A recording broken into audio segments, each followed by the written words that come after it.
Buenos días a todos y a todas. Soy el profesor Enrique Conejero y junto con la profesora María del Carmen Segura Cuenca vamos a presentar esta ponencia evaluando el buen gobierno, el caso de la Ley de Transparencia, Acceso a la Información Pública y Buen Gobierno, conocida como la Ley de Transparencia en España. Es un placer participar en este tercer Congreso Internacional Identidades, Inclusión y Desigualdad, derribar fronteras para construir puentes. Somos investigadores y profesores de la Universidad Miguel Hernández de Elche y somos miembros del grupo de investigación Democracia y Buen Gobierno, y en este sentido le vamos a ofrecer el trabajo de investigación que presentamos en esta ponencia y después en el texto final que publicará el Congreso, que es una evaluación temporal a esta ley de transparencia. Consideramos que la evaluación y la transparencia son pilares esenciales para la mejora de las sociedades democráticas en la actualidad. Podemos entender la evaluación como una fase del ciclo de políticas públicas, este ciclo que comienza con la fase de identificación y definición de problemas. Si lo adaptamos al problema de la transparencia, evidentemente que existía una falta de transparencia en España y en todos los países que aprobaron una ley en este sentido, porque había una falta de información pública, había un secretismo sobre mucha información y datos públicos, y por tanto era una necesidad democrática abrir las instituciones a la ciudadanía. Y por tanto, a partir de ese momento, pues se empiezan a aprobar o se ponen en la agenda pública el tema de la necesidad de aprobar leyes de transparencia, ¿no? Eso es la siguiente fase, que es la de decisiones públicas, en el cual se adopta unas soluciones más integradoras, menos integradoras, pero en este sentido se van adoptando soluciones, decisiones públicas que adoptan rango normativo, en el cual se aprueban normas de transparencia. Después, una vez aprobada la norma, evidentemente viene una fase que es la fase en la que se pone en marcha, se pone en funcionamiento, o en el argot de las políticas públicas se implementa esa política pública. Y por último,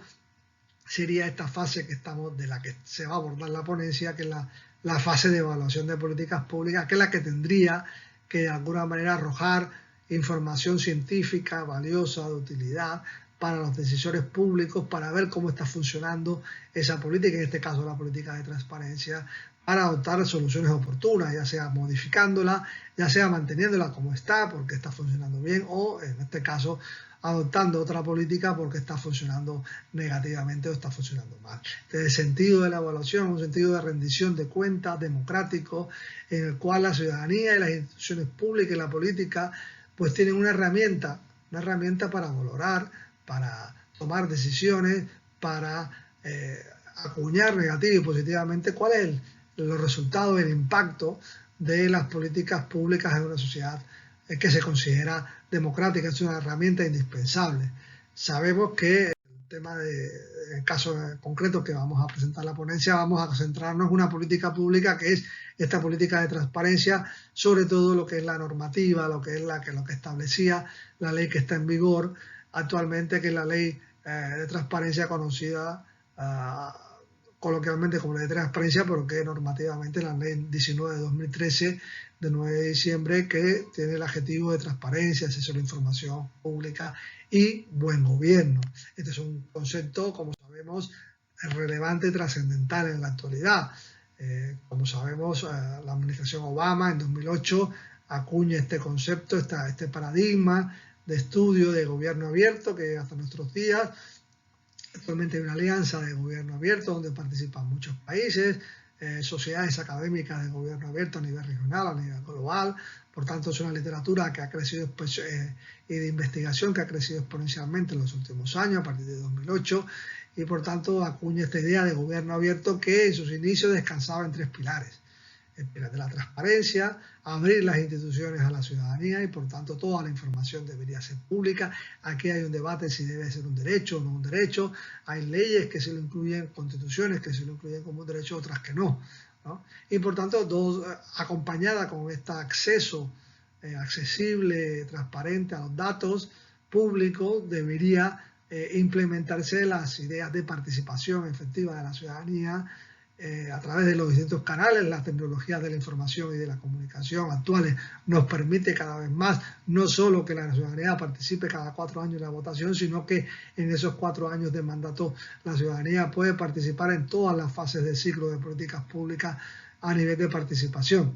Y añadir un elemento más proactivo que es la colaboración, no solo que participe, sino que aporte soluciones, aporte ideas, ya sea la estructuración de problemas, ya sea las decisiones públicas o ya sea el proceso de evaluación de políticas públicas. Por tanto, entendemos que un elemento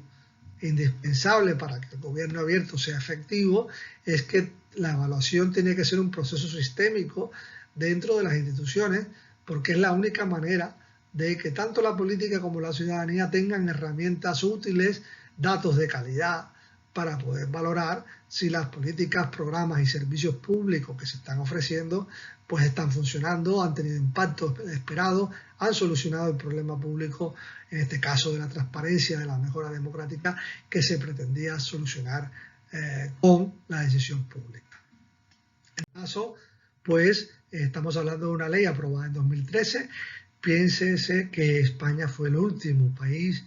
de población de más de 1 millón de habitantes de los países de la Unión Europea que aprueba una norma de este tipo, ¿no? Una norma que tiene el título primero, que es transparencia de la actividad pública, 24 artículos, el título segundo, que habla así de buen gobierno, le dedica menos articulado y crea un consejo de transparencia y buen gobierno, ¿no? Y como bien planteaba esta ley tiene por objeto ampliar y reforzar la transparencia de la actividad pública, regular y garantizar el derecho de acceso a la información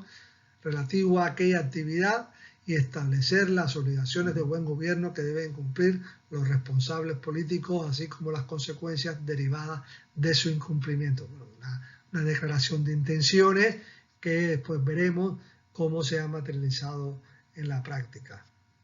Bueno,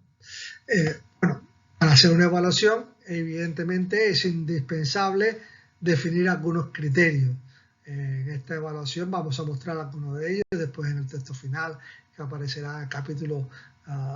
en la publicación final del Congreso, pues ampliaremos esta información. Pero algunos criterios que hemos utilizado para hacer esta evaluación es, bueno, por ejemplo, la disponibilidad pública de documentos presupuestarios en España a nivel nacional. No estamos hablando a nivel de comunidad autónoma, porque las 17 comunidades autónomas que hay en España han aprobado su propia norma de transparencia. Por ejemplo, si antes de publicación de la ley, por ejemplo, un documento preliminar no estaba disponible y después vemos cómo a partir de la aprobación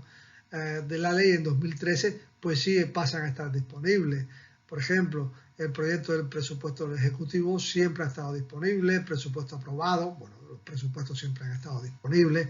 pero después, por ejemplo, un tema importante que es el presupuesto ciudadano sigue sin implementarse. Los informes que se entrega por parte de la administración pública, del Poder Ejecutivo, pues están presentes, pero revisiones que se tienen que hacer parciales no están presentes, y otras como informes de fin de año pues se han ido dejando, y auditoría pues también es un tema que no se ha implementado con efectividad. Por tanto, en estas variables, antes de la pandemia, piénsese que después de la pandemia todo esto ha sido más complejo, menos transparente, en el caso de España, porque se ha decretado la ley de contratación pública, se decretó una excepcionalidad, secreto en muchas de las adquisiciones y compras públicas que se han hecho, y por tanto la transparencia sufrió una crisis importante durante la pandemia, ¿no? Se priorizó la efectividad en el combate contra la pandemia y no la información pública, que ha estado, evidentemente, es una de las pérdidas que hemos tenido como ciudadanía, como derecho democrático durante la pandemia, ¿no? Por ejemplo, si vemos la posición española con respecto a otros países de la OCDE, evidentemente es uno de los países peor clasificados, ¿no? Y a nivel global también, evidentemente, no tiene una posición destacada como debía ser para su Producto Interior Bruto, para a otros posicionamientos que tiene más destacado España. Por tanto, no ha sido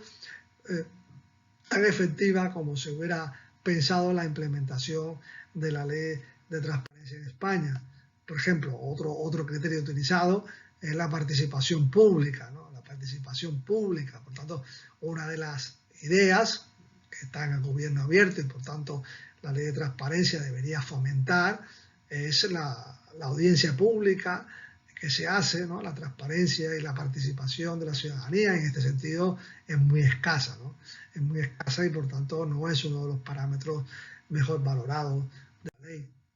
Y por tanto, si vemos la aportación de la transparencia de España, hemos visto que evidentemente no ha sido un nivel de gasto muy elevado y por tanto, si no se aporta significativamente presupuesto, evidentemente la implementación de la ley va a ser débil, como ha sido el caso en España. Por tanto, estos criterios, que algunos más que pondremos en el trabajo final, nos hacen valorar que la implementación de la ley de transparencia en España ha sido débil y baja hasta la fecha, a pesar de que en estos momentos España se encuentra inmersa en el despliegue del cuarto plan de gobierno abierto, ¿no? Una de las ideas, fuerzas de este plan de gobierno abierto es la reforma de este marco regulatorio, porque se ha visto que, por ejemplo, no poner castigos a las administraciones que no cumplen con la ley de transparencia, pues es un elemento débil que no favorece y no obliga a actualizar datos o hacerlos accesibles. Evidentemente muchas administraciones a todos los niveles pues cumplen con un requisito muy formal, pero se quedan en datos públicos a medias, ¿no? Y por tanto, este cuarto plan de gobierno abierto todavía está en marcha y se espera que mejore algunos de los indicadores evaluados, pero nuestra conclusión es que casi 10 años después de la aprobación de la ley de transparencia en España, la implementación, los resultados alcanzados no son las expectativas que se esperaba con la aprobación de esta ley en el año 2013. Muchas gracias y nos quedamos abiertos a aquellas indicaciones, preguntas que nos quieran hacer y las contestaremos con mucha celeridad. Muchas gracias y nos vemos en el próximo congreso. Concretamente, bueno, en España podemos entender que